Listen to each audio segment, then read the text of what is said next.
Dnes by som rád porozprával o autistickom zmysle pre humor. Tak ako každý autista je odlišný od väčšinovej spoločnosti svojim správaním a premýšľaním, tak je odlišný aj jeho zmysel pre humor. Skúsim to vysvetliť na mojom príklade. Od detstva som rád zabával ostatných.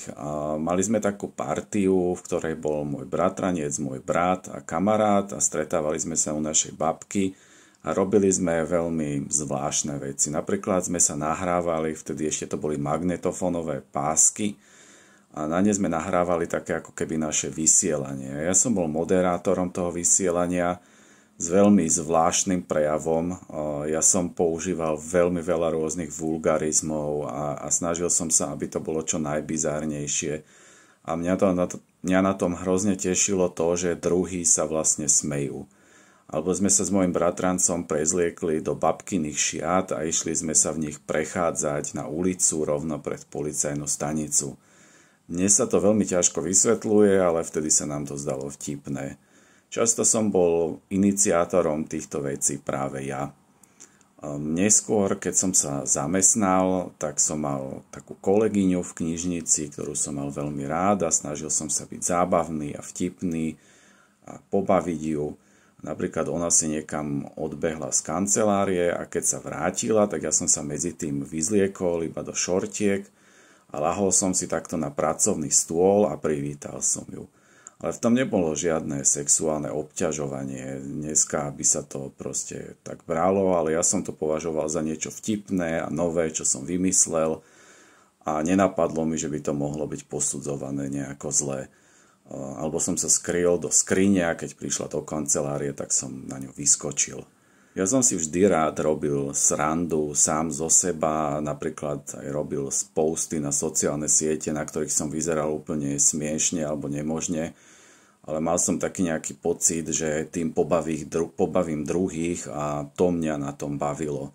Napríklad moje obľúbené zviera bolo veľmi dlho prasa a vedel som pozerať videá s prasiatkami proste dlho a vlastne ešte aj dnes to často robím.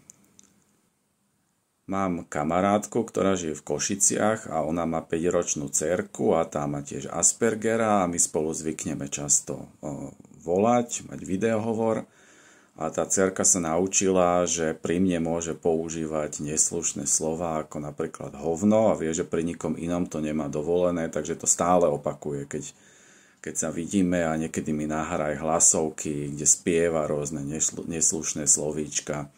A vie, že ja sa na tom veľmi, veľmi smejem, keď to začne. Niekedy mi aj druhí dohovárajú, že by som sa mal správať nejako výchovne, ale ja si nemôžem pomôcť, ja sa proste automaticky smejem a zabávam na tom a nedokážem jej povedať, že toto by nemala hovoriť.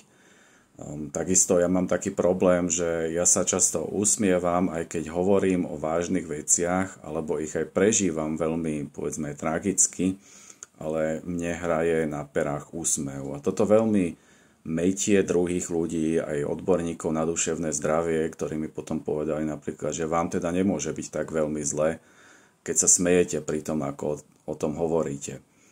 A toto všetko je, myslím, súčasť tej diagnózy alebo komplexu rôznych diagnóz a jednoducho autista si nemôže vyberať, že ako sa bude správať. Toto sa deje úplne automaticky a nemalo by to byť niečo, za čo ho druhí karhajú alebo snažia sa ho vychovávať. Jednoducho je taký, lebo je odlišný.